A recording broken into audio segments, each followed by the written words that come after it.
In today's live stream video, I'm going to discuss with my guest his reselling business, and we'll learn about the Vendoo cross-listing program. He'll share his tips and strategies to help make us more successful and profitable resellers. Every Wednesday, I have a live stream, and I usually interview another reseller, and I have them share their tips, tricks, and techniques to make us more knowledgeable and profitable resellers. If you're interested in reselling, then you are in the right place. Just going to pop in the chat, guys, say hello to a few people, and we shall get started very shortly. Randy, thank you, sir, for being here. Mike Flipping Goodies, I appreciate you being here, sir. I'm going to touch base with you a little bit during the live stream as well about one of your programs that you're using. Ed, the Reselling Rider, it's good to see you, and I know you're a friend of the other Adam, and hopefully you'll be a friend of my channel as well. So it's good to see you here. So like I said, I'm sure that the channel will be filling in very shortly, but I tell people I don't like to keep the people watching the replay waiting. So let me bring in my namesake. It's Pittsburgh Picker. Again, like I said, he happens to be my namesake, Adam, as well. So let's bring Adam on, and we'll have Adam introduce himself to the people that do not know him as of yet. Hello, sir. Hi, Adam. Pleasure having you on. Why don't you tell the people a little bit about yourself that don't know you at this point? I'm Adam. I'm the Pittsburgh Picker. We have a channel called the Pittsburgh Picker. Me and my fiance Sarah, soon to be wife, will be are the primary personalities in it normally. So we're obviously based out of Pittsburgh, and we buy and sell goods on eBay, Poshmark, and Macari at the moment. And we also just started a new venture down into the Whatnot territory. So we also sell on the auction site Whatnot. Okay, guys.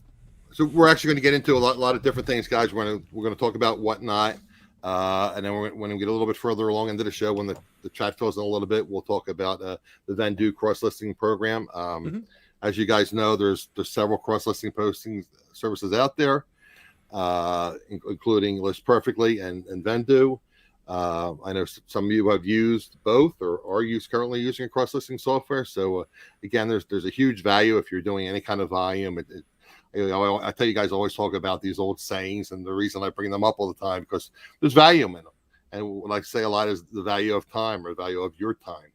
So again, if you can cross-list something, saves you a lot of time, and time is money. Tons. They save a lot of time. They do save a lot of time. Yeah. I had Derek on before, and he had the virtual assistant program, which I think there's pluses and minuses to that. Vendoo as well.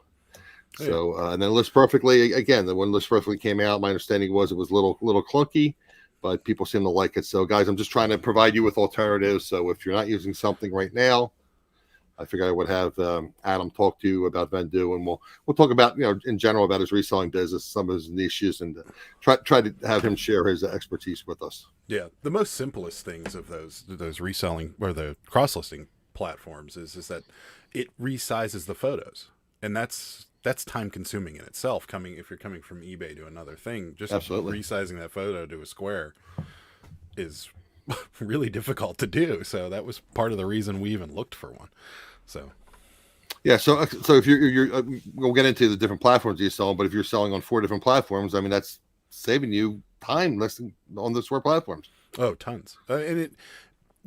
We obviously didn't start selling in multiple platforms. We started selling in eBay. So the vast majority of our inventory was already there in eBay, and to take all that information from eBay and just put it somewhere else, doing that manually would take forever. And there's you're going to make mistakes by doing that and all kinds of stuff. So just having the ability to take something from eBay, move it over into another platform was huge.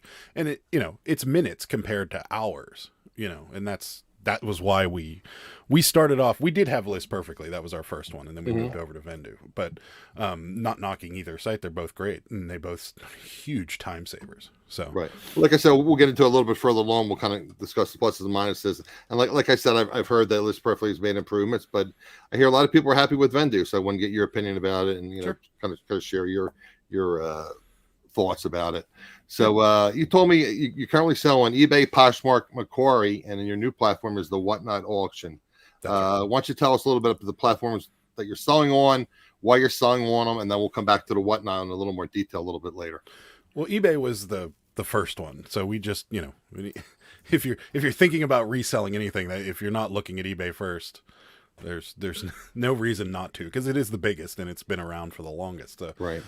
We started selling on eBay, and then actually, as the channel actually had a lot to do with us going to other platforms, because we started our live show, and a lot of our viewers, one of them being Ed, the guy in the chat here, was pushing us to sell on other marketplaces. They're like, you really should be, because we sell a lot of clothing, and everyone's like, you should be on Poshmark. Like, there's no reason you shouldn't be selling on Poshmark. Right. And our big thing is Poshmark, you have to babysit Poshmark, because it's Right. so much like a social media platform that you do have to do a lot of extra stuff. So that was our big reason for not, moving over into Poshmark. But once we figured that out, it became a lot easier for us. But it was one of those things where, because of the YouTube channel, our business expanded a little bit more. And I tell people this all the time that get into YouTube, especially if you're reselling, is that the channel has more value than just what YouTube's going to pay you. There's repeat customers. There's also all kinds of other things that happen. This stuff being included is that it's such a community, and people are so gracious with advice that you end up, completely opening up another aspect of your business. Like Whatnot came from a couple YouTubers pushing us into it too. So it Right. that's kind of how this whole community works, is you end up with a whole bunch of different things, then you're making money from different avenues, and it's all because of the people that watch your channel and the people that talk to you. So Well, that's one of the main reasons I do what I do, because I like bringing on other people and have them share their experiences and say, hey, if you haven't tried this, this is what I'm finding works really well, and these are the reasons why it works well. I mean, you and I discussed pre-interview about the Whatnot app, and then you said you talked to Rachel about doing it. Now Rachel's getting involved in it as well. Yeah. And that's how it happened with me too, is we, Dave, the NC Picker, and Carrie from American Arbitrage, and a few other people really pushed us to get into Whatnot. And they were like, Right. it's the future. It's probably going to be a big thing. And we were lucky enough that we got in early enough into Whatnot, because now there's a wait list and it's a long wait time. So, but they did push us, and we had the inventory, and we were good enough on lives to begin with that we were fairly comfortable with something like that. So that was how it happened. And now it's changed our entire business. I mean, just the difference in the two platforms is one's take pictures of things, wait for somebody to buy it. This is somebody's going to buy it within seconds of you putting it on camera. So you better put your best foot forward. And then on top of that, it's fast. I mean, you can see these packages behind me. This is 60 some shirts that we sold last night, all sitting behind me packed up. So it changes the way you source, because, before, where we were sourcing, 1 or 2 or 3 or 10 or 12 items from thrift stores, we're looking for 50 to 100 now. So, well, we kind of jumped around a little bit, so why don't we'll stick right on now the Whatnot, and then we'll pop into the Vendoo a little bit later. But so let's kind of stick on Whatnot while we're at it, at it, so to speak. So why don't you just, I guess, in a nutshell, explain it to the people that aren't familiar with what it is. Obviously, you have videos, and you post them on your channel, and no, it's live. Well, it was live, but I'm saying I think you have a video about it on your YouTube channel as well, right? I have a video kind of discussing it. Discussing it, right? More so in my lives, I've talked about it. Okay. I haven't. The only reason I haven't done an actual video on it is because it's such a new site, and people are flooding to it right now. I don't want to make it worse. And then on top of that, it's changing, it's evolving. So, like anything, there's learning curves too, right? And they're learning as well, and adjusting and adapting. I don't want to make a video about it now, and then 2 months later, it's completely false information. So I'm kind of waiting on it. There has been a few people that have done like kind of a behind the scenes on Whatnot. Again, Dave, the guy who got me into it, NC Picker, he did kind of a behind the scenes, and it's a totally live platform. So think YouTube live auction, like everybody's seen those, resellers that do, but it's totally integrated. So that if you look at the auction, if you download the app and you start watching auction, there's a bid button at the bottom. And if you click that button and you win, let's say it's, we'll say this Care Bear, and this Care Bear's, you bid $5 on it and you win, your card is charged immediately. Okay. And you move on to the next one. Now, the advantage to Whatnot and why it becomes a big, it could be a game changer for people like us, is that it gives you an opportunity to source, maybe in the hours that you're not, that thrift stores or yard sales or auctions aren't available. So the nice thing about the shipping with Whatnot is if you bought that Care Bear and you paid $5 to ship it, the next items you win, it's only an additional $1 shipping. So if you win a Sony PlayStation 5 and it's going to be, it's $1 to ship it. Once you pay your initial shipping fee, it's still going to become $1 everything you buy following. That's why we sold 62 shirts yesterday. So, well, again, I'm a little, again, I'm absolutely 100% new to this, other than, you know, the 10 minutes you and I discussed it. And you told me about the $1 additional shipping.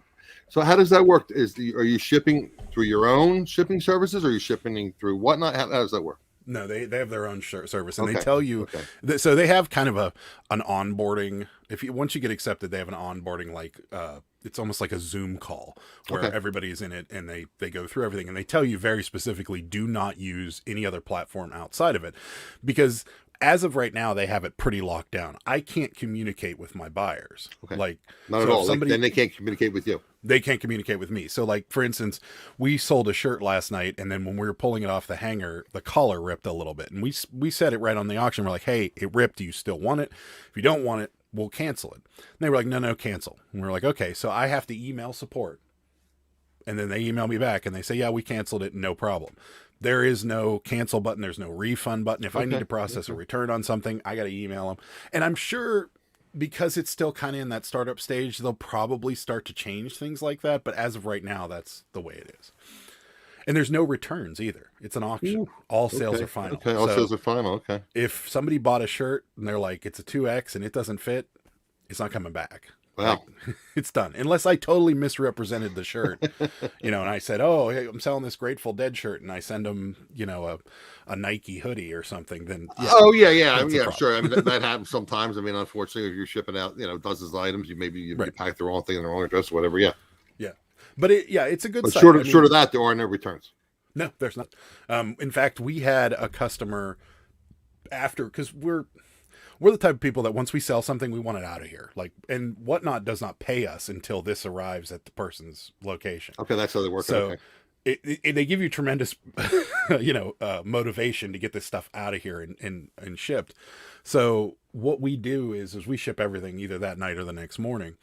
And, but we had a customer, we'd already shipped it. It's been picked up, it's been scanned, and they put in a request to cancel, which they can do. Right. And I emailed Whatnot and I was like, hey, it's already gone. Like, I've shipped it. And they're like, yeah, no problem. It's not a big deal. Like, they're going to get it. And it's not a big deal, meaning they will. It's all sales are final. So if it's already been shipped. That's what I assume. But, you know, the old saying, don't assume, because what happens when you assume. So I don't assume anything I wasn't familiar with. When you work with eBay, you get used to them saying, "Oh, well, too bad. You're going to have to, you know." The buyer is always right. Yeah. So no, I get it, and but no, they were fine with it. They said, you know, we understand, and we're glad you ship things out in a timely manner. Had you had the product, we would have changed, you know, our tune, but you've already shipped it out. Like, they bought the product, they bid on it, it's theirs. Have a nice day. All sales are final. Right. Yeah. And I mean, that goes with any auction. You know, we go to auction houses and source, and we're not trying to give things back. Gotcha. Okay. So that we discussed the Whatnot. And again, guys, we're going to come to the Vendoo very shortly. Like I said, I wanted to have the chat going a little bit. So we're going to talk more about Adam's business model. Right now, you're I guess you're doing pretty much one-offs. You a little bit of your specialties / niches. You do clothing pretty much now. You told me earlier you're not doing a lot of fragile goods, and Sarah does a lot with Cabbage Patch styles. Yes, yeah, she does. Like, she takes them and kind of rehabs them. Like this one looked a lot worse than it did when it came to us, and she puts clothing on them, does their hair and stuff like that, and that's one of our niches. That's, you know, they say to sell what you love, and Sarah loves dolls, you know, so she likes repurposing them. There's one behind me hanging on the guitar, but he's mine. He's not going anywhere, so he's going to stay up there. But again, we'll bring in another old saying is, do something you love, and you'll never work another day in your life. So, I mean, she's passionate about that. I mean, I'm not passionate about selling clothing. So if I got a list and take pictures of clothing, it's like, oh, I really don't want to do that. But you got to do it because, you know, you got to treat your business like a business. Right. Yeah, exactly. And I don't know if we sold one. She's been getting into tie-dyeing and stuff, so she's been taking You know, we all do this for the same reason. Well, a lot of us do this most of us do it for money, and all of us do it for money. But there is a small part of everybody that likes to be able to take something that, you know, was probably going to a dump or something like that and find a better home for it. So you repurpose it, yep. Yeah, so she's been taking like shirts that have bleach stains on them and tie-dyeing them and bringing them back to life. And it's been working out for us. We sell them on Whatnot, we sell them on eBay, but when we got into the business, we started selling a lot of Levi's because there was thrift stores out here that were selling Levi's for $2 and $3 and they were in great shape. So we just started selling jeans, and we sold. That's unusual. A ton of them. Well, and so what? And then you can find Levi's. I mean, for me to find a pair of Levi's, let alone a men's pair of Levi's, you know. And the inevitable happened because, you know, I'm a YouTuber and I was putting it out there on YouTube like, hey, I'm buying all these jeans, and guess what? Months went by and the prices started going up, man. It is what it is. I mean, you know, so we kind of, you know, pivoted over into like vintage stuff and vintage t-shirts and vintage shoes. And we're just actually shoes, I should not say, because we're just now getting into shoes, and it's very difficult in my area to source shoes because for whatever reason, they're very, very, very overpriced. You know, people are buying Chuck Taylor Converses in other parts of the country for, you know, $10 and they're 25, 26 here. So I buy sneakers or shoes that I would have thrown in the trash can, and they're starting at $8. Yeah, I don't buy them, but I mean that's what they're at my thrift store. It's something, isn't it? Yeah, I mean I see Derek, the ATL flipper. Right. He gets insane deals on shoes. He kills it. Yep. And guys that are out of Florida, they get great deals on shoes. We just don't. Even Ed, Ed in California, he gets great deals on shoes too, and it's insane. And out here and I think I figured it out is that we live in an area where, you know, shoes get a lot of abuse because we have salt, we have snow, we have mud, we have all this stuff. And if you find a pair of Jordans that are in decent shape from the, you know, early 2000s, they're worth a lot more. So that's my guess. But absolutely. So we pivoted into that kind of, our business has been all over the place ever since we started. We started with and we keep moving, you know. And well, that's the other thing you and I had discussed. And again, guys, I know I'm sounding like a broken record, but again, I got all these things. I mean, I've been, you know, in sales and reselling for and retail for over 40 years now. So I mean, all these old sayings, and one of the things I learned, and I share occasionally on the stream with you guys. One of the things I learned in college and business school was the only thing that is permanent is change. Yeah. So you and I had discussed in a pre-chat that you're constantly adapting and changing things up. You have to, guys. I mean, that's life. Yeah. One of the niches we got into that was another, and again, viewers that, you know, for those of you that are out there that are thinking about starting a YouTube channel, there's more than one reason. And a viewer of ours sells postcards, old postcards from the 1900s. And this was another niche that we got into, and there's money in these things. Like, there's lots of money in these things, and they're really easy to ship and list. And we started sourcing postcards, and it's one of the few things you can source from an antique store. So it's you know, we're constantly kind of adapting. We take the motto that we'll almost sell anything if we can get away with it. Well, I was in one of your videos that you said you have success sourcing those type of things. Yeah. Ephemera, and I always say it incorrectly. I think I said it correctly that time. You did. No, you got it right on the money. And of course, I got a tickle because I said that difficult word. So a lot of ephemera is, there's a lot that's good. I mean, a lot of it's good, but then there's stuff that's very common. So you got to watch it because, you know, there are things that you'll buy that there's just thousands of them out there. Postcards, you know, you got to watch with certain things. You know, I recommend, you know, doing your research before you go out sourcing postcards. Right. Like a good example, holiday postcards, worth it. Okay. Yeah. So there's, you know, it's all about content, you know, with these. And even I heard like location postcards. I guess it depends on location, right? You would think they would sell, you know, the Eiffel Tower or the Niagara Falls, or you would think, but oddly, a lot of the foreign postcards aren't worth that much money. Okay. Mainly because you got a lot of people traveling to those places. So like Paris, you know, the Eiffel Tower wouldn't be worth that much because there's hundreds and billions of these postcards out there. Right. But stuff that is worth money is stuff like this. This is what they call a real picture postcard. Let me put you And on this full is screen here. somebody's actual picture that they had developed onto this postcard. So it's essentially one of a kind. And it's just somebody's family, and it looks like they're camping, which makes me stressed out, or maybe it's just in front of their house. But they, Okay. they, it's somebody's picture that they put on a postcard. They wrote on the back, sent it to somebody, and they're worth great money. Okay. And when I mean great money is that we buy these for $1 and we sell them for 25. Is that because of the age and the subject content? Why is that? It can be a lot of things. Like there are people that collect family photos. There are people that collect, we ones with dogs in them are worth a ton of money. Ones with like circus acts in them are worth a lot of money. So there's early planes, trains. Circus acts. Okay. Yeah. Well, there's a whole nother niche. If you okay. I don't know the what to get freaky to that side of things. Yeah. No. I try to keep it G to PG rated. So. Oh no, nothing like that. But there's there are people out there that collect certain things, and having the postcard versions of the things that they collect makes for nice decorations and stuff like that. So we sell a lot of it, and it works out. And that's so again, that's just us adapting. Like we were selling clothing, we sell vinyl records, we sell postcards, we sell toys, we sell basically anything. But and that's the thing too, guys. And again, you have to do your research. You have to have a knowledge base. What's saleable, what's not saleable, what sells with higher dollar volumes.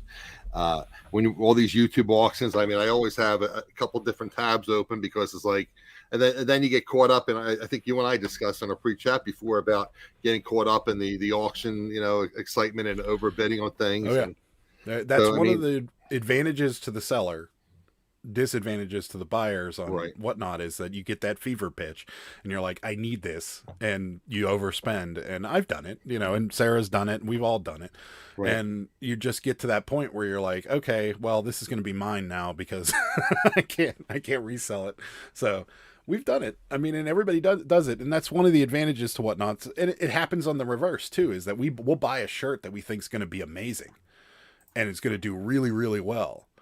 And it goes for like $2, and we're going, but then we'll put something else up that does really well and it goes for like $10 or $11, and we're going, okay, and it's all in. That's one of the things about whatnot is you kind of have to adapt to the group that you're selling to. So, we tell people on our lives, like if you see something in the list, because there's a list of everything that we're going to be auctioning that night. You see something in the list, shout it out, we'll put it on, and we do. And most so that's how you do. You have a list. Is that part of the show, or is that we have a list? Or well, so we have to put everything in because during the show I have to pull up the product that's being auctioned and start the auction and everything like that. But the people that are watching can see everything that's going to be auctioned, or what our titles are for everything that's going to be auctioned. And there are some people that do like t-shirt number 58, t-shirt number 62, and we put in a little bit of a description, like Grateful Dead t-shirt, modern, or something like that. So it does work. Like Ed's bringing up Kevin Toy is a great example. I had a Kevin from Home Alone. It was like a little action figure. I didn't even know they made these things. And I looked it up, and I had an idea of what it was worth because it was one of those sold comps that was kind of all over the map. Some were selling for $20, some of them selling for $80. And I thought I'd get like $25 for it. And I ended up getting like $46 for it. So. And what was your cost of goods on it? Less than $1. Less than $1. It came with we bought it at a live auction. It came with a flat of a bunch of other action figures, and I think we paid $5 for the whole flat. So do you have a lot of those in your area? I guess now I don't know about YouTube. I'm not monetized anyway, but you all say you're not supposed to say the word. But do you have live auctions in your area that you can go to and purchase this? I think sure do. They're pretty popular in the Pittsburgh area. Yeah, not so much. There's a couple towns that are known for their auctions. We live close to the border in Ohio, so there's one that we go to very frequently in Ohio. And then I hear it seems like more in the country, right, than like closer to cities and suburbs. I think it's the people that have the space, and they have a barn or something where they can hold a big auction. Gotcha. We do a lot of we source a lot on HiBid as well. So I have HiBid. I subscribe to HiBid. Yep. Yeah, so we go to HiBid. We use HiBid. We have a few HiBid auctions that we know that go weekly, and I tell everybody, if you're going to source on HiBid, anything that says shipping available underneath it, you can almost forget it because your chances are you're getting a collector. If it's an auction that is only local pickup, the audience has dropped significantly at that point. So like we have a few auctions that are local that we buy off of that we know they don't ship at all. You got to go pick it up. So we're not getting people from California bidding on any of this stuff because they're not driving all the way out here to get it. Gotcha. So we have a few auctions that and there's auctions don't do shipping. It's just all local pickup. Right. So like a good example of it would be like something like a Nintendo 64. Gotcha. If they're not shipping it, if they're not shipping it, it's going to go for probably a reasonable dollar to a reseller. Okay. If they are shipping it, it's going at collector cost, or what somebody that's collecting it is going to do. So that's the real. That's why we do what we do when it comes to stuff like that. I got so distracted by that question. Todd sees your YouTube screen name, so you got to bring a question about the Stillers. Right. Yes, he absolutely. There's no doubt he's done, and it's a sad day. I mean, but you can't fault the guy. He got us 2 rings and no, 2 you trophies, cannot. So you cannot. Definite Hall of Famer. But yeah, he's done. He's 39 years old. It's time. Hang it up. Rachel, were your ears ringing? Is that where you're in our chat? We were talking about you earlier. We were talking about you. Yeah. Right. All good things, Rachel. All good things. All good things. Yeah, nothing bad. No. Yeah. Ed what it was. Well, Ed's in California. Is he Northern California or is he Southern California? Who's he rooting for? Is he rooting Southern for the California. Rams? Ed doesn't care about sports. Oh, it is good about sports. Well, you said he likes camping. You said you didn't like camping. You said he likes camping. So I don't know where he was at. I like the idea of camping.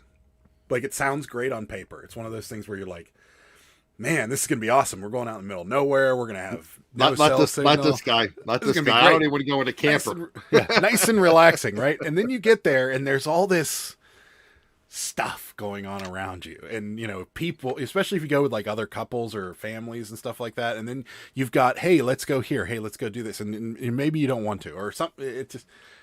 Camping stresses me out. And Sarah hates camping. So it makes it even worse because if we get talked into going camping, she's already miserable the week before we go.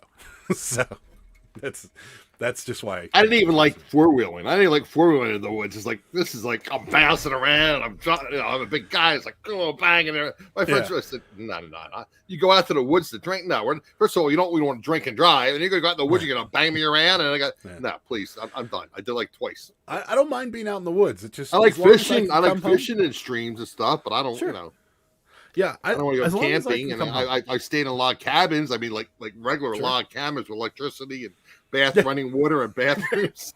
No, I'm good with that. As long as there's a shower and a bed, and it doesn't involve a zipper and a refrigerator, and absolutely. I'm okay with that.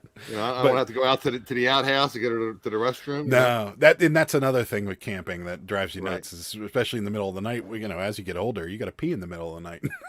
Just getting out of that tent. In the choir here, to wake everybody up. Yeah, that's right. So, well, let's get into the Vendoo, and then we'll come back. Like I said, I wanted the chat's going a little bit. I don't want the people that are watching, on the replay to kind of miss all this stuff. So let's talk about Vendoo, and then we'll come back to the other topics we're going to discuss. So I'm just going to real quickly pull up this page on Vendoo to show you guys some of the platforms that it's on. Let's see here. Okay. Boom, boom. No, Ed. All of that sounds horrible to me. I'm just like. Okay, we'll make it full screen so you guys can see it a little bit better. All right, now we're going to scroll down on that. Whoop. Here it is. Okay, you can still see Vendoo, right? Yeah. Okay. So we're going to get into Vendoo, guys, and basically it's a cross-posting software. Apparently, according to their page, it's the #1 cross-posting software. These are some of the on-premise. That's my liquor sales talking in me. Resale sites, online resale sites. eBay, Facebook Marketplace, Poshmark, Etsy, Tradesy. I have never heard of Kidzin. I've never Macquarie, heard of Depop I've heard of, Grail I've heard of, and Shopify. So why don't you get into a little bit about that, and then we'll talk about Vendoo and the pluses and minuses. And like you said, originally you were on List Perfectly, so let's just talk about a little comparing the two. When interesting. So we were on List Perfectly, and we liked it. It was our first kind of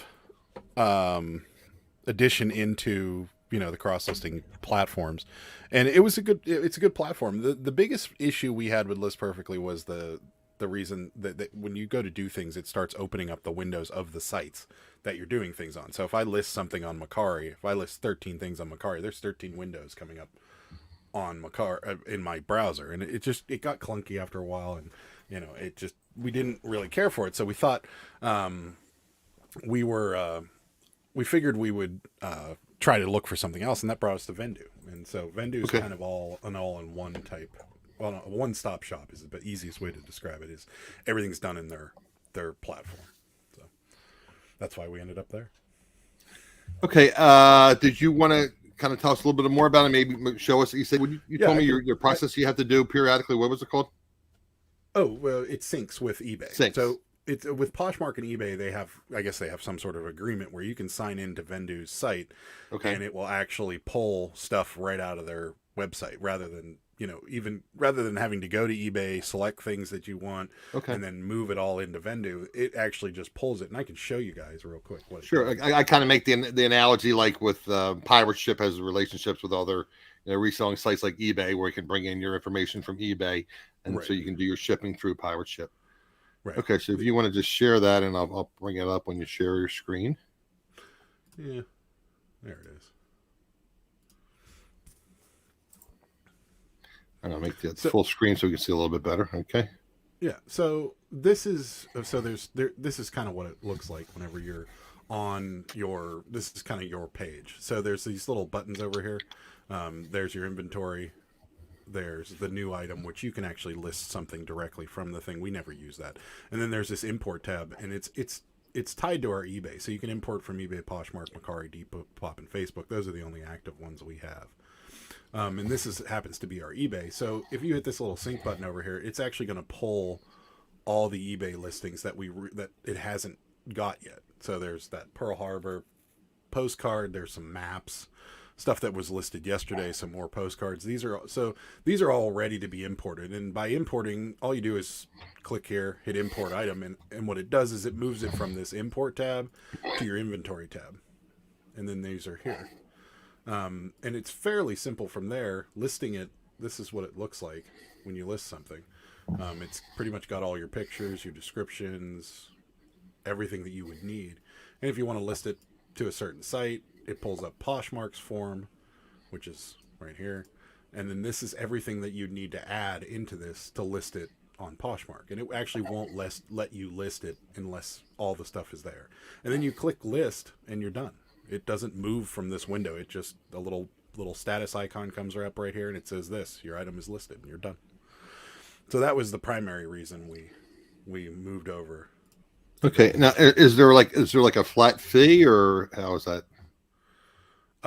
No. So yeah, there is. So, and I'm blanking. I think it's like $29 or something, but it's done per listing. So we have like 500 or something listings a month or something like that. Okay. And we typically have to buy more. So we're actually thinking so you buy, and I got some of the other services are like that. You buy like a subscription, so to speak, and you get just I guess like with eBay, when you have different level stores, you have so many listings per site. That is you can buy more credits, so to speak.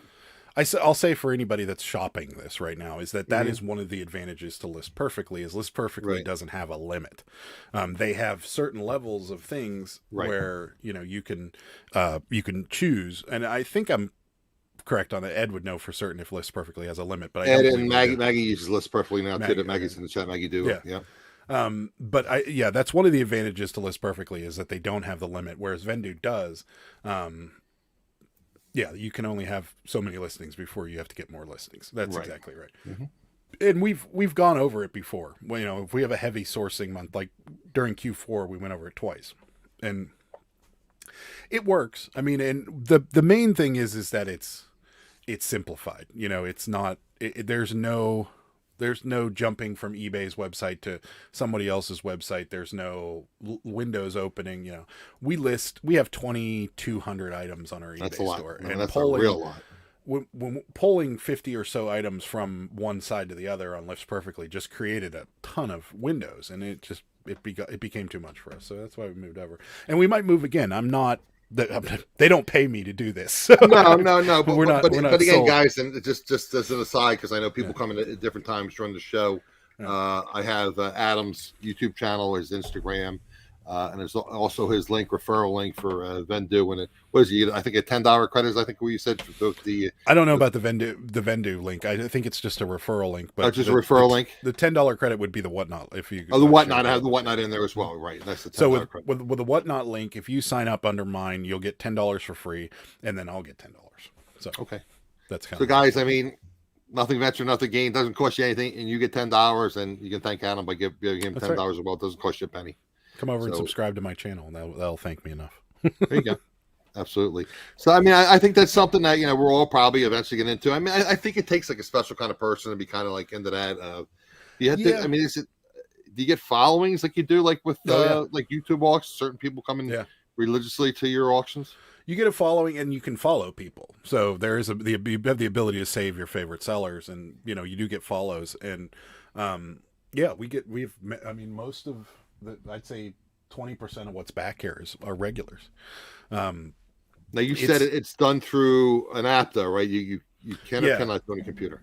You can do it on the computer now. I don't know if it's the app icons, this little black and yellow W right here at the bottom. Right okay. There. And it is just an app at the moment. I think they're trying to keep it as a mobile platform, and that's why it's only an app. But I know you can do things on your computer. I know. So, for example, they are selling NFTs, and that is for whatever reason is based on you can only buy them and they can only sell them using a computer. And I don't know why that is. Oh, okay. I'm sure it has to do with security of some sort. And we have no idea how to work NFTs. We own one, but we don't know what to do with it. So, Ed has a good question here. Can you see that on your screen? Sure. What would you say to those that are scared to cross-post and think paying for cross-posting service is not worth it? I would say, they are totally wrong. No, it's cross-posting. Time is money. Time is money. That's one big thing. As long as it doesn't screw up, and we're going to talk about the one negative that you brought up, but we'll get into that a little bit. Sure. The one thing I will tell anybody that doesn't want to cross-post, especially if you're like us and you're a clothing reseller, the more eyes you can get on your products, the better chance you have of selling. And you're a sales guy. I used to be in sales. You can't ask for better advertising than free advertising. And not that, but Poshmark, for example, it doesn't cost you anything to list on it. Right. So, we started selling a lot more clothing on Poshmark because of the way Poshmark is. Poshmark is not like eBay. It's similar idea, but it's totally different. It's more of a social media type platform. Well, yeah, we're going to get into a little bit about the app a little bit later, but and then the other thing with Poshmark is they have a flat shipping fee. Now I can discount it to entice somebody, sure, but it's always $7.95, and you never get like with eBay, you get those questions all the time. Your shipping's a little too high. Can you ship to here or whatever? None of that ever applies at Poshmark. It's and they very they'll try to beat you up a little bit on the price, but the shipping is the shipping is the shipping. Yeah, and people are used to it. And whenever I had many viewers tell me the same thing, like, and when we first started listing on Poshmark, I put free shipping on a lot of things, and everyone's like, "Don't do it. It doesn't matter. People that buy on Poshmark are used to paying for shipping." Yeah, right. And they all do. And again, there's a learning curve like anything else. Yeah. The other advantage to Poshmark is you can use their priority labels on their flat rates. So it says right on the bottom of their label that they have a deal with USPS that they can use any priority box. So essentially, there's no downside to Poshmark. It's not going to cost you much in shipping supplies. It's not going to cost you anything to list. Right. So that's you don't pay commission until something's sold. I mean, exactly. There's listing fees or whatever. Yeah. The rate is a little bit higher, though, correct, on Poshmark? A little bit, yeah, not much. We no. don't notice it, but we see a better return. So your profit margin's a little bit higher. Your average selling price is a little bit higher on Poshmark than it is on eBay or Macquarie. And that's going back to Ed's question. So people that are scared to cross list is that these new platforms are bringing in a younger audience. eBay is an old website; it's been there forever, and a lot of these younger people don't, may or may not use eBay or want to use eBay because of the way it is, or because it's so flooded. And so they feel they're getting better deals on Poshmark, and they're getting better, or Macari, or, you know, even Facebook Marketplace for that matter. It's just, I don't know if people feel there's a little more higher value product on Poshmark. yeah, I mean, eBay's more for the masses, so to speak. Yeah, it's kind of it started out as kind of a designer style clothing place. Right. So there isn't people selling junk on Poshmark per se. And then they're also kind of keeping up with today's styles. So like a lot of vintage is really big right now, and people are selling a lot of vintage stuff on Poshmark, and we do get better prices for like our vintage t-shirts on Poshmark than we would on eBay. That's a good tip, that vintage is selling well on Poshmark. Yeah, sure. And again, use a cross-listing service. Why don't you answer Doyle's warehouse question? What do we got? Other than the window feature on cross-listing, what are some of the other advantages over List Perfect than other players? Other than price. Well, so the biggest thing, and you know, I hate having, I don't want to bash another product, so I'm not bashing by saying this, but they're different. I mean, and again, I mean, I want you guys, I want to share everything with you guys, and you make your own decision. You know, what works best for you. I mean, you know, we talk about sourcing, and Rachel's in the chat, and Rachel and I had discussed sourcing, and she's in the middle of the country, and she's finding, you know, designer goods. It's like, I never find them, but then again, I say, well, you know, Philly Picker finds them, so it's like he comes over here and finds them. So I don't know if it's you have to do it more frequently, or you have to be lucky, or you have to know what you're looking for. But anyway, once you share your Doyle, the main thing for us, and this is just our personal preference, is that it's all done in that window, and there's nothing outside of that window. So you know, if we sit down to cross list things, it's all done right on that website. There's no moving to different windows, and that we spend the vast majority of our day sourcing, listing, and things like that. And to spend extra time doing anything else to us is just. There's my fiance. I should have turned that down before. That's the biggest advantage to us, is that it's all done on the one platform, and it has a tendency to be a little bit more accurate. So, and that's what we noticed with List Perfectly. Now, they may have, you know, ironed out a lot of these things, but when we were using List Perfectly, the delisting feature was spotty. And that was the biggest problem that we had with List Perfectly, is that when we went to delist something, sometimes we get an error message and we wouldn't know if it's been delisted. And when we did that, we would have to go to, let's say, Facebook and delist it ourselves. And at that point, that makes that cross-listing platform almost useless to us, or at least 50% useless, because we're using it for both things. So, and you and I had just talked about Shopify, and I know Mike's probably multitasking. That's what Mike does. He works 2 full-time jobs basically. So I mean, so again, Mike, I mean, I told you I'd bring you up in the chat, so I might want to put you two together and talk to Adam about Shopify as well. So I mean, that would be, you know, like you said, that periodically, I don't know what the technical term is, but it pings the various websites. If something sells, it removes them automatically. I'd be very interested in something like that, because that's the biggest problem we have, is that all of these platforms are done using a plugin or a website on a PC, and there is no mobile version of it, and we're very seldom here when things sell. So, having something that could delist, that's not. And Mike told me Shopify is very reasonable. He told me. I think it starts like $30 a month, which is I would love any information on it that they can give them. Like I said, I'm not married to Vendoo, and they're not. I mean, unless they start paying some bills, then I'll reconsider what I'm talking about. But and what was the other one that Derek was using? That's kind of virtual assistant, right? A Hammock, right? Yeah, and Hammock is basically a cheaper way. Like you're almost hiring somebody. That you have a VA and you send them pictures and they do everything else, which would be amazing, but it's expensive. I heard it was expensive, but apparently, Dark likes it. So it's I think it was $99 a month, but you pay per. So you preload your account with $99 a month, and then it's like $1.60 per listing or something like that. So it just gets subtracted from your balance. So, guys, I'm just trying to bring guests on. Like, again, I tell you, I'm not the most knowledgeable reseller. I'm not an idiot. I'm a college graduate. I was in sales for 30 plus years, and I've been reselling for a little over 4 years now. But And again, I'll bring in another saying: every day I learn something new is a good day. And you got to bring in people that have different points of view. Exactly.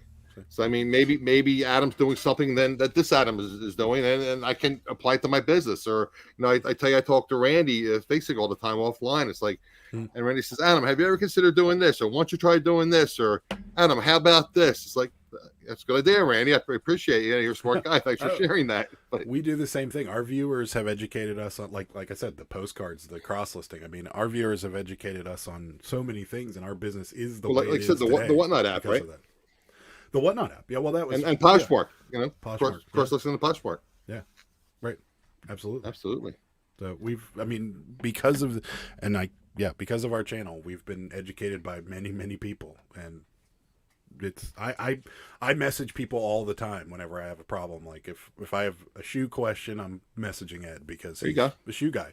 And I got people that know all video game stuff. And I mean, it's just all about that network surrounding you. And it'll drive your business. Okay, guys. Like I said, I want to share that with you. If you have any questions for Adam, my namesake Adam, or this Adam, put a Q in front of it, and then some question marks after it. It's easier to spot it. So I want to get into a little bit more detail about how Adam runs his business. So I want to ask you a little bit too. We had touched on Cabbage Patch styles and Sarah, enjoying Cabbage Patch styles. What is something that we should be looking for again? Because again, I don't really. I know back in the day, I waited in line when they came out when I was in college, and the girl I was dating at the time, I had to wait in line to go to all these different stores to find a Cabbage Patch style for her. That was a nightmare back in the day. But anyway, as resellers, what should we be looking for when we're out, thrifting or at yard sales or garage sales?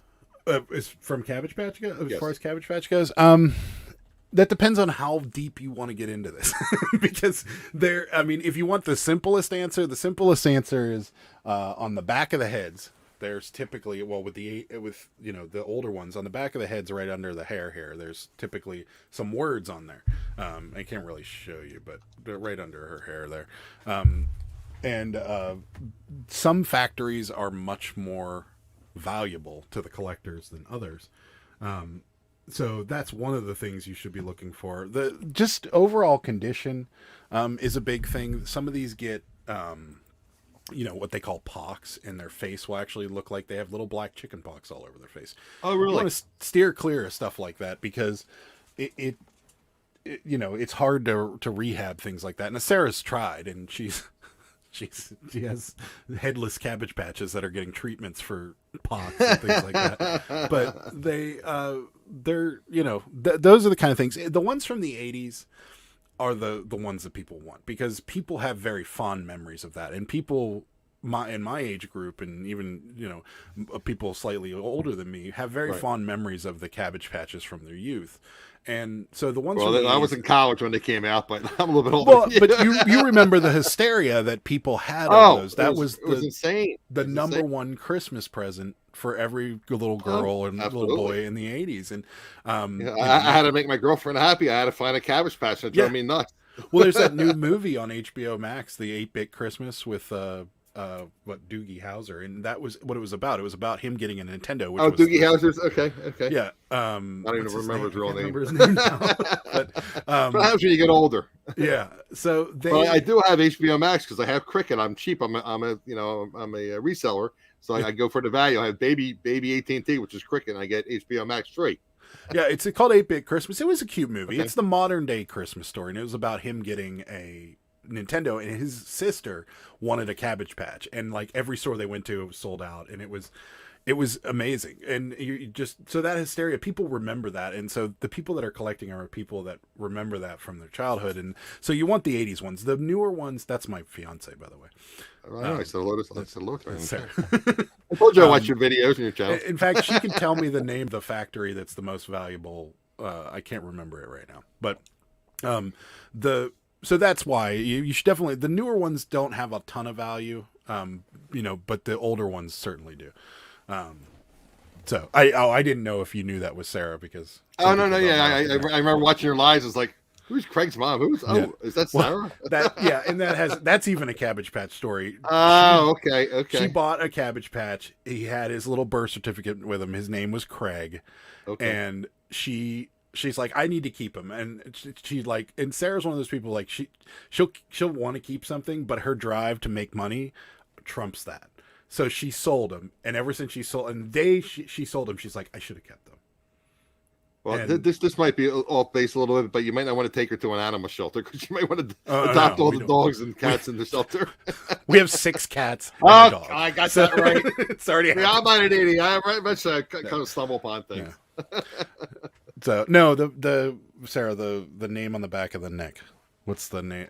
The Spanish factory or the Spanish? This is not what you're talking about. The P, yeah. So there's a tag on their the sides factory. here, Okay. and there's a little letter that's Jesmar. That's the name of it. Those are the extremely valuable. If you see that word Jesmar on the back of their heads, that jumps this Cabbage Patch from being like a $25 Cabbage Patch to being almost a $50 to $60 Cabbage Patch. So okay, cool. That's a big one. Okay, so. I appreciate it, Sarah. I know you. I told Adam you're welcome to join us, but he said you visit your family. She goes to her mom. Yeah, she goes to your mom's on tonight, right? Yeah, she literally just got home. So okay, cool. But okay, you guys, if you have any questions for Adam, bring them up in the chat. I thought SS Factory said is good too. Did I miss one? No. What's that? Yeah, Danny had one. Did you put a wanted sign up on the crazy hat lady with? I didn't know what that was, and I thought about it for a second. I'm just gonna get confused. I'm gonna lose my train of thought. So I don't know what that means. I don't know either. I was like, well, I'll just get confused. I'll lose my train of thought, and I'll show off the rails. I said, but thank you for being here, Danny. I always appreciate having you in the chat. Yeah. So, yeah, they yeah, that's what. For those of you that have subscribed to my and watch our live shows, they're not nearly as structured. we go off the rails and like like when I had Art Vandalay Dan or Dan and Demand, or people were asking all these like off the wall questions to Dan. It's like, there's something to do with your channel, Dan. I don't know what this is about, but we've gotten into hour-long conversations about fast food with our viewers on our lives, and it just, you live it when this business is so time consuming, and you live it every day of your life. Like a good example of that for me is before I started in this business, I was the type of guy that would have 2 pairs of shoes in his closet, one for winter and one for summer, and that's it. Now I own Nike Air Force Ones. I have some Pumas. I have Chuck Taylors. Because you were asked Thrifty, you get such a great deal. If it's your size, you keep it, right? I just messaged Ed and I'm like, hey man, I'm looking for like a comfortable pair of sneakers to wear in the winter because I don't have any real high top sneakers. And he's like, yeah, check out my store. I might have something. I just, this business just encompasses you, and you spend, it's not, you don't punch in at 9 o'clock and then punch out at 5 o'clock. You're working, in spurts throughout the day. So with our live streams, you got to sleep. If you don't sleep well, maybe you're working early morning or in the middle of the night, or then you take a nap during the day, or you got to get your shipping done. But we all know how it is. Yeah. Well, that's what happens. Like sometimes on our live streams, we don't end up talking about reselling at all because it's like, okay, well, everyone wants to talk about food. Let's talk about food. Okay. Danny said she deleted because she was thinking of Paul, new to the 2, and this took one over the other. Okay. It's okay. We don't mind. It's always Philly Flipper and Philly Picker. They always get those 2 confused too. Yeah. Paul and Joe. That happens all the time. And I've had that in my chat. Believe me, I get confused too between those 2. I know Joe very well, but Picker and Flipper and Philly, and it's like, yeah, and you're just outside, yeah.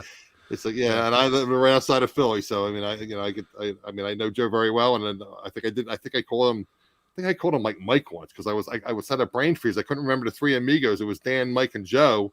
Yeah. And I called Joe Mike. It's like, and I always watch my replays of my videos YouTube because I want to get better. I want to improve my life. Oh God, I never watch any of them. I always watch them, and I watch them 2-3 times sometimes. Oh God. So if I miss any questions, I can respond to questions I may have missed. And I watched it. I said, Adam, how many ums and ahs did you say during that show? I used to in the beginning, but I can't stand it anymore. I can't watch them. I watched the Thriftcation one, the last one we did, just because it had been such a long. That was the nice one. I enjoyed that. Yeah. It had been a course of 3 days, and I forgot what I filmed on day 1, so I watched it. And I'm glad I did because there was a little blacked out section that I don't know what happened whenever. Yeah, I saw that. I was gonna make you aware of that, but for you, I'm sure you told me. I edited it. I think it should be gone now. I hope okay. That eBay, I watched it yesterday afternoon. That YouTube editing software that's built into the website is Yeah, just horrendous. it's not that great. Yeah. But yeah, I can't watch it. My live streams, I can't watch them. Because I'm a perfectionist when it comes to stuff like this. When it comes to video, and if there's a mistake in it, and I pick it out, and I'll think about it for the rest of the day. And okay, well, I probably should have made you aware, but I figure I'm not the only one watching the video. Oh no, I mean, like on my What Sold videos, if I mispronounce something or if I say something stupid or whatever and it's wrong, then it'll eke at me. So I stopped watching my own videos for that reason.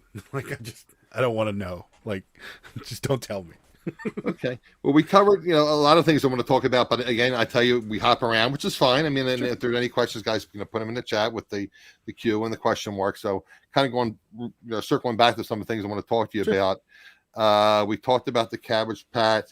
I just want to touch on a little bit. Again, you said you're just trying to get into the single stitch t-shirts. Why don't you just touch on that? So we started getting into vintage t-shirts, and I guess I've just recently had this explained to me, as far as the way t-shirts go. Single stitch is essentially talking about the hem here. So this little, like, if you look at your t-shirt, there's 2 stitches, right here on your t-shirt. There used to only be 1. Right. And that's how you can date the t-shirt. And people that are buying vintage clothing want ways to date things. So that's how they're dating them. And so the single stitch market is typically higher than the double stitch market. And if you can get something like what I'm wearing in a single stitch, it would be worth a fortune. Yes. And that's a reproduction, right? Oh yeah. I bought this in Myrtle Beach at one of the 80s stores. Yeah. I just like the shirt because it's got the nice shirt. I like it too. I like it too. Yeah. I mean, and I don't wear vintage clothing because I'm a big guy, and vintage stuff, I don't know what they did in the 80s compared to now. Like, I think as time went on and people started getting a little bigger, the sizes started getting a little bigger. So like a large single stitch is probably the equivalent of a today medium. So, that's what happened back in the day. People were really small, then they got bigger. Yeah. And now I think, they're trying to make everybody feel better. Like, I still wear a medium. I don't get it. And especially something like the streetwear clothing. It's like, and I'm a big guy, and I tell you guys in the chat, I share with you, I have a lot of health problems. I've gained a lot of weight because of my health problems. But I'll get something like in a 3X in streetwear, and it's like an extra large. It's like, wait a minute. It's not a 3X, it's like an extra large. And it depends on brand too. The higher quality brands seem to be more, kind of like, for instance, like a liquid blue 2X fits me perfectly. Whereas like, a generic like this one, 3X fits me perfectly. So it's it's all in the brands. And that's when you're big guys, you're gonna know that stuff. You get shop a lot of stuff. Like you were talking about your shoes, you're very fortunate. And I've shared this before. Working retail those years when I first started out, when I was going to college, I was working retail and I was on my feet, reselling. And then I went back to retail for like another 8 years. And I started out when I was like in high school, I was like a 12 to 13. Now I'm a 16 quadruple E. Oh, geez. Try to find those at a store. No. No. They would be, well, I have a similar issue but it's there's no size that can really change it. My foot is a little wider than most people. So I wear a 13 shoe, and my foot's slightly wider than most 13s. So there are certain shoes that don't fit me at all. Okay. And they're normally the coolest shoes out there. Of course. So most shoes are C or D widths. Yeah. Yeah. So it's not wide enough to make it, like, my foot will fit in it, but like the sides of them will hang over just a little bit to make it. We don't want the sides hanging over. That's not a good thing. Awful. So I have, luckily, like Air Jordans and things like that fit me. So, and most Nikes fit me. So I tend to stick with stuff like that. Okay. I guess I'm going to circle back to a few things, and we'll wrap this up. I don't want to keep you guys too long, but I do want to, I have Adam on. I want him to share his. Danny's got well, not really a question, but it's that kind of stuff that she's talking about in the chat is worth a ton of money. In the 90s, when everybody was wearing those extra big, like, Janko jeans and Boss jeans, if you can find stuff like that from the 90s, it sells for crazy money. So yeah, if you can find stuff like that. Thank you, Danny. I appreciate it. Thank you for sharing that. A ton. Yeah, absolutely. Okay, just want to go back a little bit. Just kind of recap a few things. want to ask you, I guess like I said, you already told us that you source at auctions and you also source for some of your ephemera at antique malls.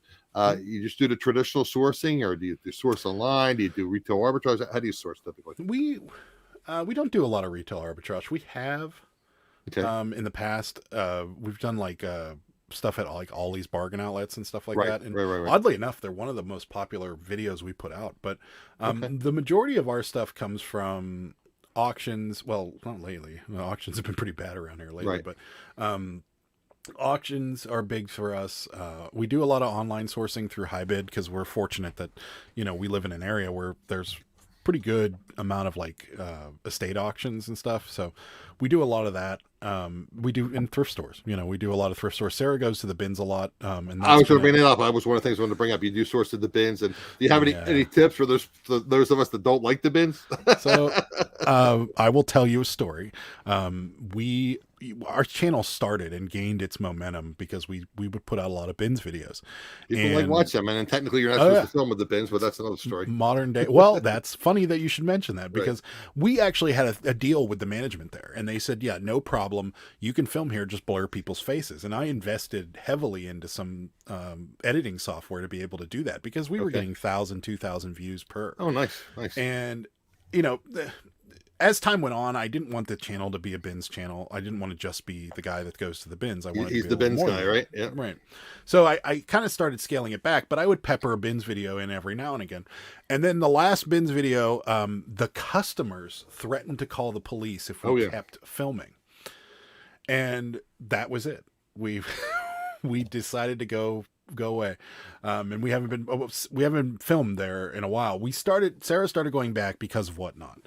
We wanted to keep our t-shirt supply. You got to keep your cost acquisition down. Yeah. Cost of goods. Yep. So she started going back, and she's the lady that waits for the fresh bins, runs up there, grabs anything that looks like she a really? t-shirt. She kind of elbows the people out of the way. It's not as so like I've talked to people from all over the country, and it's much more aggressive in certain parts of the country than it is in Pittsburgh.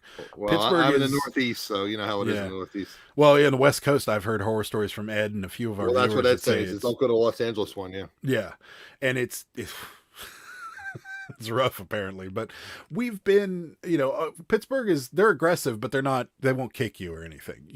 It's kind of it's an understood sort of code that they all have there. And it's funny because people will leave their carts with a blanket over top of them and nobody will bother it. Don't get me started. I get carts stolen. I was sourcing at the regular Goodwills, like on dollar days, and people were taking stuff out of my cart. It's like, really? Nothing is that important. I got this smudge on my glasses. And again, when I went to the bins, I had the car on the side. I didn't have anything in there, and somebody took my cart because they said, "Oh, there's nothing in there. I'll just take it." It's like, what? Nothing I've ever bought has been that important where I have to physically assault somebody to get it or steal. Ed says they elbow you in LA. It's just like the ones over here in Jersey, Ed. I don't get people. I've seen great videos on YouTube. I'm a big guy. I mean, I'm bigger than I should be right now, but I mean, the people they don't care. Yeah, I've gotten in arguments waiting to get into a Goodwill. Yeah, because I was just chit chatting with people. I would get there like 45 minutes early because it's $1 day.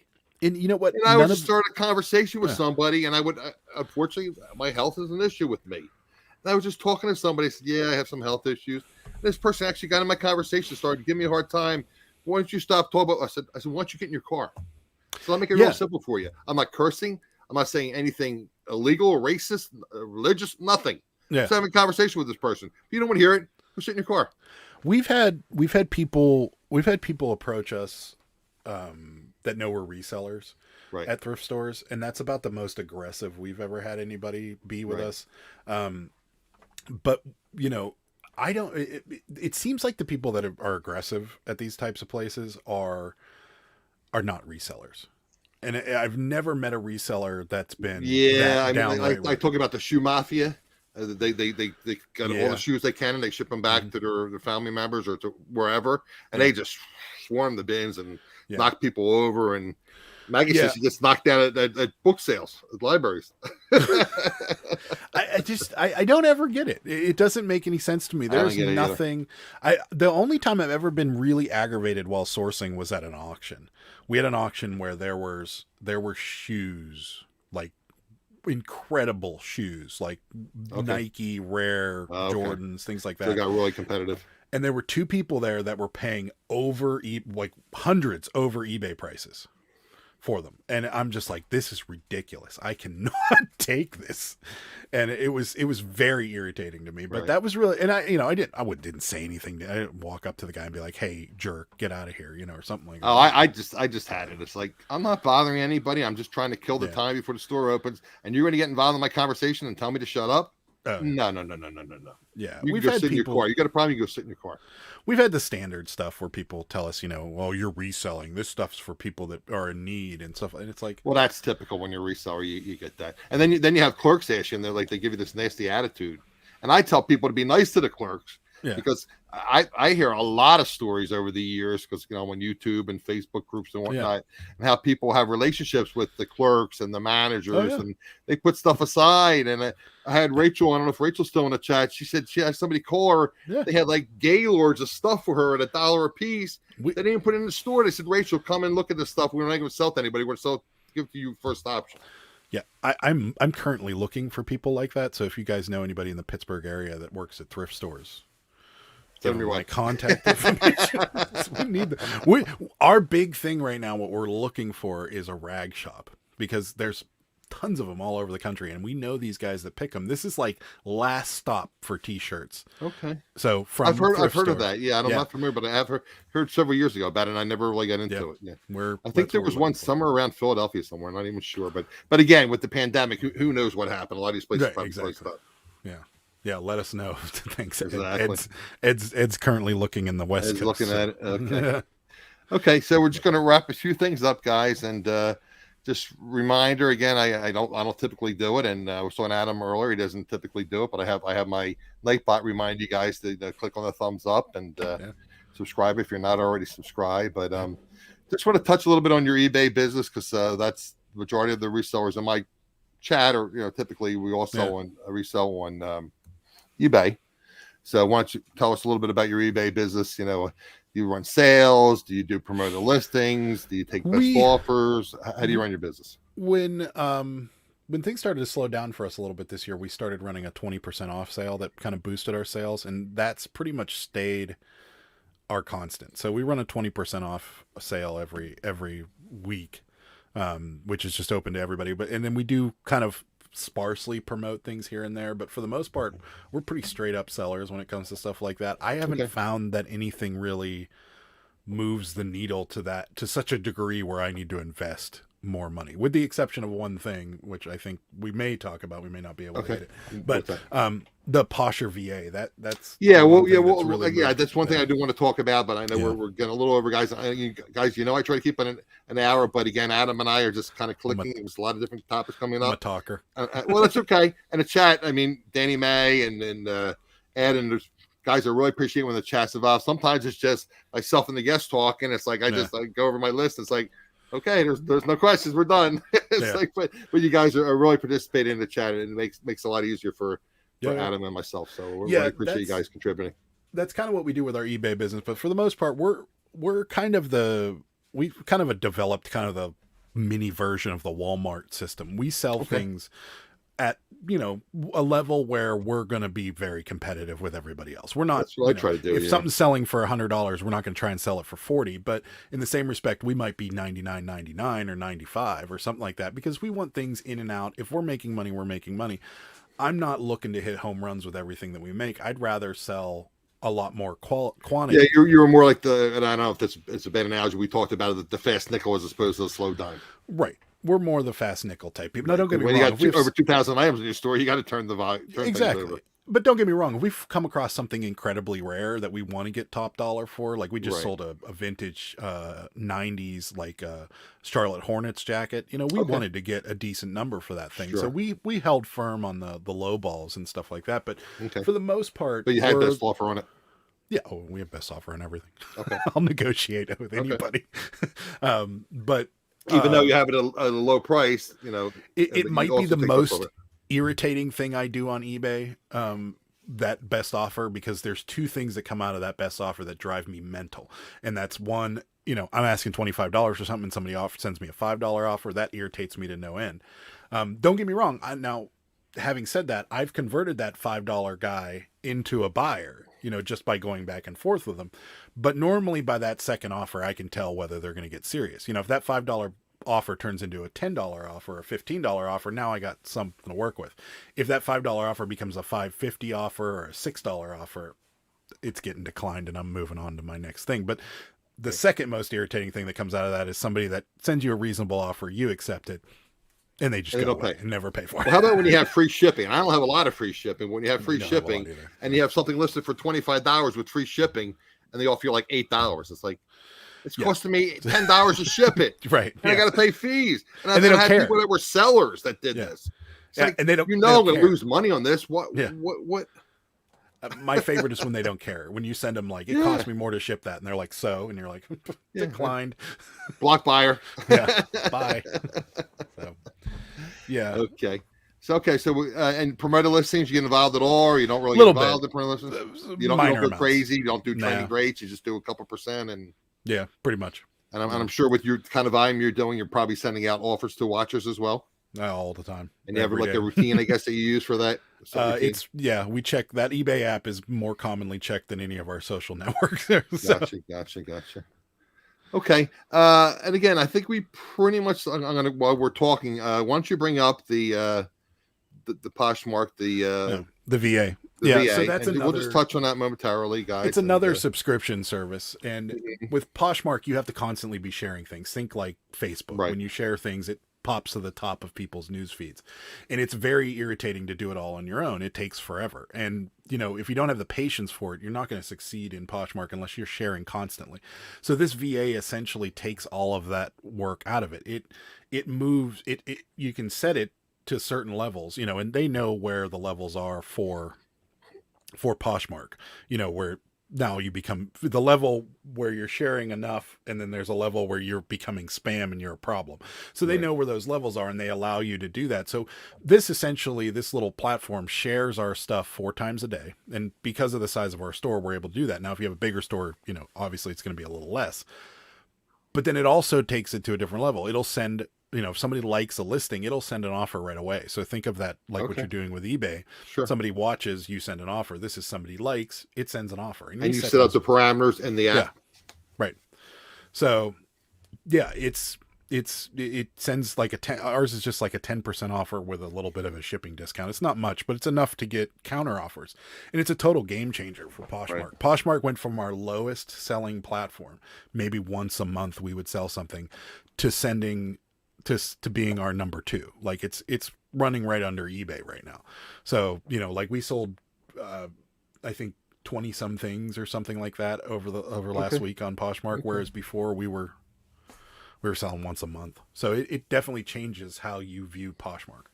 So I don't know what Ed's talking about. He said something about 15% of $5. Oh, that's his. He has Posher VA too. So his is a 15% discount and a $5 shipping. That's so somebody likes one of his listings, Posher VA sends him a 15%. Oh, automatically. I got you. Okay. I wasn't sure what that was. And it actually will follow people too, because the more people you follow, the more people share your listing. So the VA will actually go in and start following people for you, and it will do all kinds of stuff. And it's a total game changer when it comes to Poshmark. So you see Karen at the Beach's question about Vendoo. How do you like the delist feature on Bindu? It's a great feature. It works almost perfectly. The only thing it struggles with is Facebook, but they said when we signed up that Facebook's in beta still, so they're still working the kinks out. But it's very simple. It's a matter of clicking a button. You click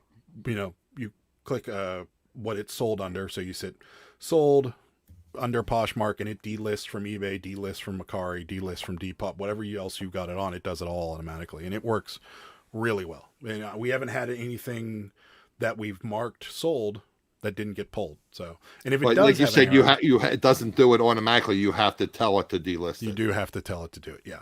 Which is the only problem we have with it, but there isn't a cross-listing platform with the exception of Hammock that does it for you. So what was Virtual Assistant, right? Yeah. So. Maggie says she does 10% in discounted shipping. Yeah. It immediately sends it right away. It's great. So It's the total game changer for Poshmark, Okay. as far as I'm concerned. I'm just And trying it's to see. $25 a month. We made it back within the first. They gave you a 14-day trial, and there's no credit card involved in the 14-day trial. Okay. And then when we had no problem paying for it because we made probably $50-$60 in that 14-day trial. So Oh, absolutely. Okay. yeah. So the only other things I was going to talk to you or mention about is any particular, I mean, we talked about Pasha VA, so that was one of the things I want to talk about. Any apps or websites you use that might be unusual that help your reselling business? Not really. Okay. Yeah. And what else do we want to talk? Oh, why don't you tell us your best flip percentage wise or selling prices? Anything exciting that you're really excited about as far as flipping really high profit Recently items? or our best to date? Your best to date that comes to mind. We sold a 1916 maybe license plate from Pennsylvania. It was a 3-digit license plate we sold for almost $2,000. That was our best. Ty only lists on eBay. You only list on eBay. Ty, do you get a cross listing service like like Vendoo or List Perfectly or something? That's right. Yeah, that was our best flip to date. But we've turned. Oh, Maggie's using a different tool. Okay, so she's using tools. I've heard of it. Yeah. Closet Tools. Okay. Yeah, we went with Posher because again, viewers. They just everybody recommended it, so we went with it. But they that was our best to date. But we've turned, we bought a $2 we spent $5 on a paintball gun. It was a fully automatic paintball gun, and we sold that for $650. Oh, okay, so that was a good one. But would you get that like a yard sale or something, or no, an auction? An auction. Wow. With auctions, sometimes it was so cheap. Okay, was it in a box of other things or just that one item? No, it was there. It was. I mean, everybody knew it was a paintball gun, but with auctions, it's all about the crowd, and that crowd was there for the model airplanes, and that was all the people that were there. And we were like, I'm like, this paintball gun's worth a lot of money, and I thought I'd be paying $20-$30 for it, or maybe even $100, and they went for $5. I was like, great. Okay, well, guys, I just want to remind you, I'm going to touch on one thing, and I'm going to remind you that I have Adam's social media, different things listed in the description of the video below. Like I said, I have his Instagram, I have his YouTube channel, and I messed this up last time. What did we say? You don't have the, was it the Vendoo referral? I think the WhatsApp. We have both. WhatsApp referral on the Vendoo list. Whatnot and referral for Vendoo are both. Right, but the one I think you said the WhatsApp, you get $10 each if you sign up for that. If you sign up for Whatnot under my link, you'll get $10 for free, and then I'll get $10. Okay, which will help because we do source on Whatnot. Yeah, okay, that's great. Okay, guys, just want to touch on one thing, guys, and I don't want it to sound like negative or anything, but again, I always talk about the value of your time. So, guys, I've been doing this for over 4 years, these live streams, and it takes time. Average me about 4 to 5 hours a week just to do a live stream with the research and the whatnot. Right. But anyway, guys, so again, I have some ways if you're getting value from my live streams and you're learning something. Again, time is money. So I have Cashapp, I have buy me a cup of coffee. I have so little caffeine in me that I have migraines now because nobody buy me a cup of coffee. Get him a cup Help me out. Let me buy so I can buy a while a cup of coffee. Seriously. Yeah. And 2 quick things about Randy. Randy, thank you so much for moderating. Randy has those thermal printers I told you about, the Zebra. So if any of you are not using a thermal printer and you do any kind of volume, it's a game changer. I was told Adam earlier about this. Absolutely. These are the commercial grade Zebra printers. And again, Randy purchased these. He made sure they're working properly. He throws in a roll of labels, all the hookups, etc., and free shipping. They're about $100 off the typical eBay price. So if you're interested in buying a thermal Zebra printer, just contact me. I'll put you in touch with Randy. They're $150, but again, Randy's telling me they're like $250 typically for these commercial grade products on eBay. I paid almost $200 for my Rollo. So. There you go. Yeah. And he also has his basic.com where I tell you guys he has delicious candies, coffee, spices, etc. Again, no cost to you guys. You can help me out. You buy some coffee. We all drink coffee. Or actually, all of us. A lot of us drink coffee, especially we're resellers. So you can help me out by buying something through Randy and just putting AE when you're registering on a website. So Randy's going to pay me a little commission and no cost to you guys. And his prices are very competitive. Got delicious products. That being said, sir, why don't you tell us about your YouTube channel and see if we can get you some new subscribers and people can learn from you and they like what you're hearing here. We have a YouTube channel. Yeah, we have a YouTube channel. We do live shows every Thursday and Sunday. Sometimes guests. Sometimes it's just me and Sarah talking to you guys. We really do enjoy talking to our viewers. So we've been kind of sparse with the guests. It's just been us kind of, chatting and talking about different subjects and things of that nature. So, but yeah, so Thursday and Sunday we do live shows. I have a What Sold video coming out every Wednesday and Saturday, and then we typically throw in 1 or 2 sourcing videos on Monday and Tuesday, and that's the whole show. Our Whatnot auctions we do every Tuesday night at 7:30. So if you're interested in some clothing, some T-shirts, every now and again we are going to be doing a Monday auction at 7:30. This is all East Coast time too, by the way. Okay. So yeah, we're live on Whatnot every Tuesday at 7:30. So if you guys want to come by and check those out, we're there. And yeah, every Thursday and Sunday really is a live show. So that's our biggest draw. People like checking us out live. So come check us out and say hi. And we'll promise you'll leave at least laughing, or you'll probably leave talking about food a lot. Yeah, you'll be starving at the end of the live stream because we'll be talking about food all night. So very good, sir. Okay, guys. So please consider subscribing to Adam's channel. Like I said, I have all the links in the description section below the video. So again, I talk about all these different sayings, and what I do say all the time is time is your most valuable asset. So I'd like to thank Adam for his time. Yeah, thanks for having me on. Appreciate it. Those of you that are here for the live, as well as those of you that are watching the replay, appreciate you. And again, I've had my Nightbot posting this, but if you haven't hit the thumbs up, please remember to hit the thumbs up and turn subscribe on and notifications. And again, I do my live stream every Wednesday at 7 p.m. Eastern. So guys, if you're new to my channel, please check it out, and you can come back on Wednesday at 7 p.m. Eastern. So appreciate you guys all being here. Have a good night. We'll see you next week. Bye all now. Take care now.